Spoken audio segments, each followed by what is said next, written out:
Yes, ma'am. Okay. This isn't rehearsed at all. Emma, have you ever received a professional massage? I've had a professional massage, but I haven't had.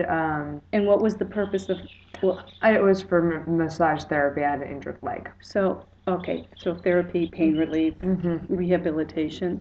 Have you ever had energy work? No, I've never had energy work. Have you had emotional healing body work? No, never had emotion body healing Okay, work.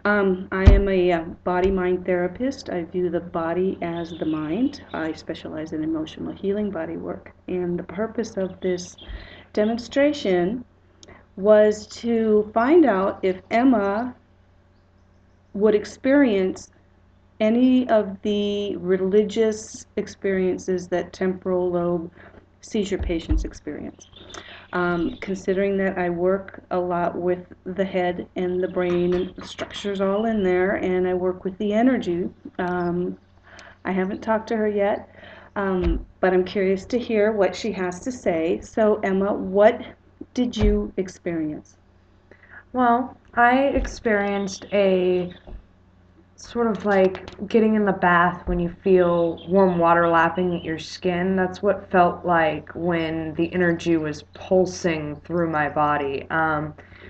I also felt that my hands weren't my own at one point in time, that they were just sitting there like I had lost disconnect between my shoulder and my wrist.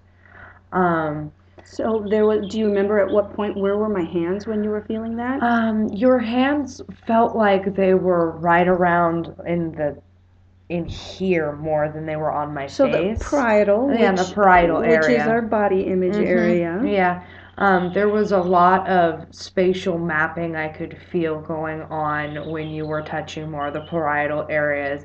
When you Spatial map. Okay, I don't want to interrupt that, Mhm. but by spatial mapping, what do you mean? By spatial mapping, I could feel the energy pulse down to my toe and then pulse back up to where it would be located in that Okay, brain section. okay, got it. And then I was also feeling a lot of pulsing when you had your hands more towards in the temporal area here, pulsing straight across my nose and Yes. up and down in here. And really, I could feel my mask of my face opening up, which for me having allergies was quite a nice relief. And I noticed her as I was there, her nose was fluttering a I lot. I don't know if you'll catch that. Were you I aware of was that? feeling my nose rabbiting around. I felt So, like a rabbit. were you aware of us? Were you aware of this? Were you, I mean, of me with working on you? Did you zoom out or were I you kind of full? felt like I was in a different plane. I was sort of the table didn't exist. I sort of felt like I was floating mid space. There was a person there, but it wasn't necessarily a whole person. It was more of like when you're sitting somewhere in a room really involved in something and your course costume is really involved in that attention and somebody reaches over and grabs your shoulder and startles you. It Mm-hmm. was not necessarily startling, it was that same thing that's covered in chapter 10 about that false alarm of it being I yes haven't but read that good. chapter yet. So maybe it's safe to say that perhaps you were experiencing the shutdown of your sensory motor Hmm. inputs and you were um, very aware and into your default network. It seemed to be that I was more body aware than aware of my space. Ah, okay. Well, which I will touch on in the presentation is the left hemisphere versus the right hemisphere. I have it in my notes. I don't want to get them mixed up, so we'll talk about that later. Okay, anything else? Did you have any sort of religious experience or Um, anything that you would even relate to as a religious experience? For me, being generally an alternative sort of person, I function in the realm of Wiccan, and for me, I felt what is typical of a Wiccan experience, of an out of body experience, where I felt almost hovering above myself, where my inner person was above the physical person. Okay, okay.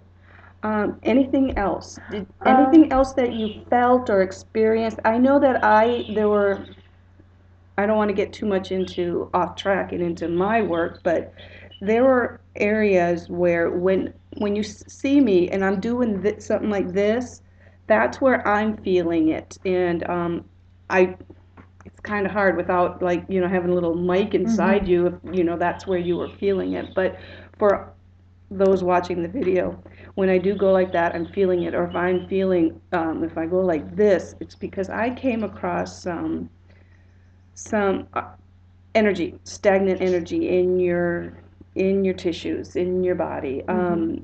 and working through that. And it was intense stuff. So it was like really stuck stuff, and that. Yeah, I think that was, I think what you were working on with that was when I could feel it rushing and sort of moving a lot on the right side of my face, almost like what I would assume somebody having a stroke or a seizure would feel when their face would seize up a little bit. I kind Mm-hmm. of could feel the muscles moving and tightening and releasing a little bit. So that was, Yeah. I think that's when you were doing that part. And then what about when I was down at your feet and your leg too? I could definitely feel a lot of that spatial mapping again of where it could go down to my toe and then back up to my head, and where my knee was located, where the hip was located in the brain itself seemed to be activating. I could feel And then that. what about when I lifted your knee up and worked in that, in the groin Um, area? in the groin area, it seemed to be that I was the most disconnected from my body at that point. So that was when I was experiencing more of that, Woo woo out there, yeah, that out of body.